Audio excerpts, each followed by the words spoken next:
nigga whose real name was William. His primary concern was making $1 million, being the illest hustler that the world ever seen. He used to fuck movie stars and sniff coke in his dreams. A corrupted young mind at the age of 13. Nigga never had a father and his mom was a fool. She put the pipe down.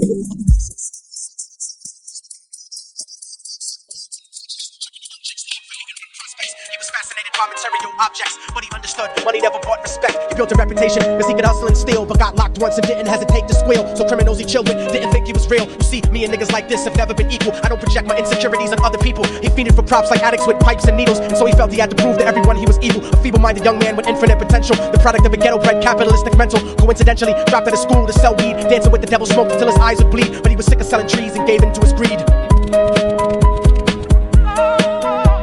Everyone trying to be tripe never faced the consequences. You probably only did a month for minor offenses. Ask a nigga doing life if he had another chance. But then again, there's always the wicked that knew in advance. Dance forever with the devil on a cold cell block. That's what happens when you break murder and cell block. Devils used to be gods, angels that fell to the top. There's no diversity because we're burning in the mountain spot.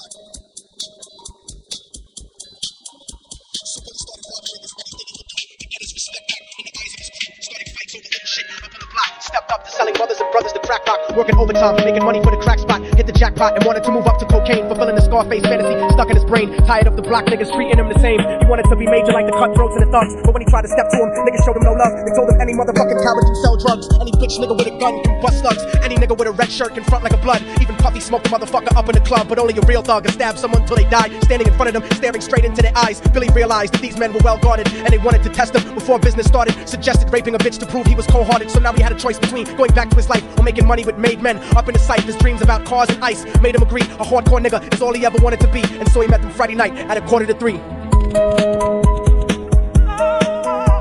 Everyone trying to be tripe never faced the consequences. You probably only did a month for minor offenses. Ask a nigga doing life if he had another chance. But then again, there's always the wicked that knew in advance. Dance forever with the devil on a cold cell block. But that's what happens when you rape, murder, and sell rock. Devils used to be gods, angels that fell from the top. There's no diversity because we're burning in the melting pot.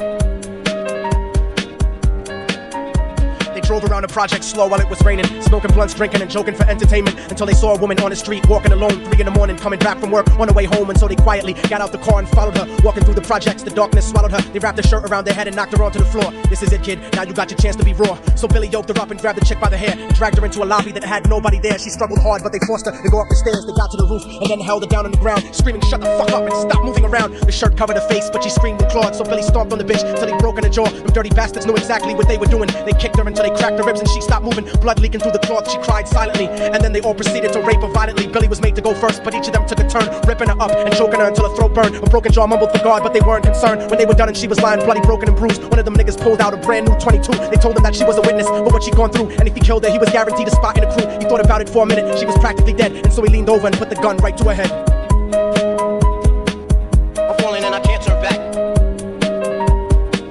I'm falling and I can't turn back. Right before he pulled the trigger and ended her life, he thought about the cocaine with the platinum and ice, and he felt strong standing along with his new brothers. Cocked the gat to her head and pulled back the shirt cover, but what he saw made him start to cringe and stutter, because he was staring into the eyes of his own mother. She looked back at him and cried because he had forsaken her. She cried more painfully, and when they were raping her, his whole world stopped. He couldn't even contemplate. His corruption had successfully changed his fate, and he remembered how his mom used to come home late, working hard for nothing, because now what was he worth? He turned away from the woman that had once given him birth, and crying out to the sky because he was lonely and scared, but only the devil responded because God wasn't there. And right then he knew what it was to be empty and cold, and so he jumped off the roof and died with no soul. They say death takes you to a better place, but I doubt it. After that they killed his mother and never spoke about it. And listen, cause the story that I'm telling is true, cause I was there with Billy Jacobs and I raped his mom too. And now the devil follows me everywhere that I go. In fact, I'm sure he's standing among one of you at my shows. In every street cipher listening to little thugs flow. He could be standing right next to you and you wouldn't know. The devil grows inside the hearts of the selfish and wicked. White, brown, yellow and black color is not restricted. You have a self-destructive destiny when you're inflicted, and you'll be one of God's children that fell from the top. There's no diversity because we're burning in the melting pot. So when the devil wants to dance with you, you better say never, because a dance with the devil might last you forever.